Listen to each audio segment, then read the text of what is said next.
அன்புக்குரியவர்களே, ஆண்டவர் இயேசுவின் இனிய திருப்பெயரில் உங்களை அன்போடு வாழ்த்துகின்றேன்.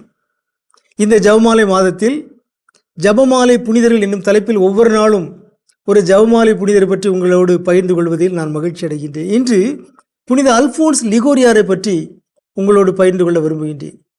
புனித அல்ஃபோன்ஸ் லிகோரியார் திருவின் மிகவும் புகழ்பெற்ற ஒரு புனிதர், பன்முக ஆளுமை கொண்டவர்.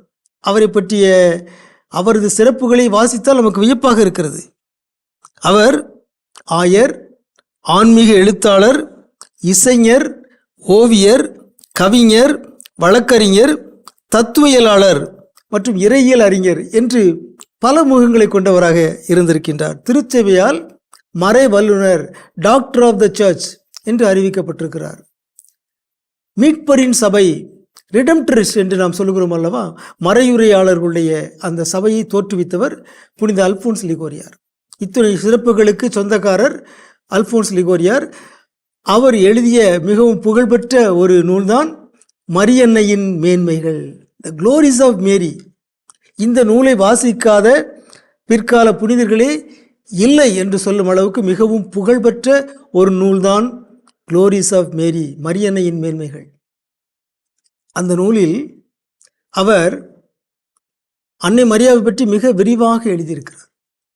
அவருடைய காலத்தில் ஜான்சனிசம் என்கிற ஒரு தப்பறை கொள்கை இருந்தது. இவர்கள் அன்னை மரியாவின் பக்தியை, மரியன்னை வணக்கத்தை தாக்கி பேசினார்கள், எழுதினார்கள். எனவே அவர்களுக்கு மறுப்பு தெரிவிக்கின்ற வகையில் புனித அல்ஃபோன்ஸ் லிகோரியார் இந்த மரியன்னையின் மேன்மைகள் என்னும் நூலை எழுதியிருக்கிறார். மிகப்பெரிய நூல்.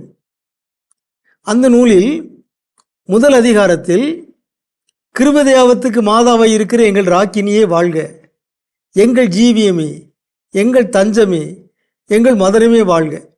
ஒவ்வொரு வரிக்கும் ஒரு அதிகாரத்தை அவர் 10 அதிகாரம் எழுதியிருக்கிறார். 400 பக்கங்கள் கொண்ட நூல் இந்த மரியன்னையின் மேன்மைகள் என்னும் நூல். இதில் இந்த முதல் அதிகாரத்தில் இந்த ஜபத்தை பற்றி மட்டுமே எழுதியிருக்கிறார். தொடர்ந்து மரியன்னையினுடைய விழாக்களை பற்றி, மரியனின் உண்மை நம்பிக்கை பேருண்மைகளை பற்றி எல்லாம் அவர் எழுதியிருக்கிறார். மிகச்சிறந்த ஒரு நூல். எல்லாரும் கண்டிப்பாக மரியியல் கற்கின்ற அனைவரும் கற்றறிந்து கொள்ள வேண்டிய ஒரு நூல் தான் மரியன்னையின் மேன்மைகள், புனித அல்ஃபோன்ஸ் லிகோரியாருடைய நூல். அவர் தன்னுடைய வாழ்நாள் முழுவதும் ஜபமாலை ஜபித்த ஒரு புனிதராக இருந்தார். ஜபமாலையின் வல்லமையால் தான் அவருடைய பணி வெற்றி அடைந்தது என்று அவரே பலமுறை சொல்லியிருக்கிறார். ஜபமாலை எப்படி ஜபிக்க வேண்டும் என்பதை பற்றி அவர் சில பரிந்துரைகளை சொல்லியிருக்கிறார். வியப்பான பரிந்துரைகள். அவற்றை நான் உங்களோடு பகிர்ந்து கொள்கின்றேன். 1, ஜபமாலை ஜபிக்கும் பொழுது நாம் மாதாவின் படத்தின் முன்பாகவோ மாதாவின் சுரூபத்தின் முன்பாகவோ நின்று ஜபிக்க வேண்டும் என்று சொல்லியிருக்கிறார்.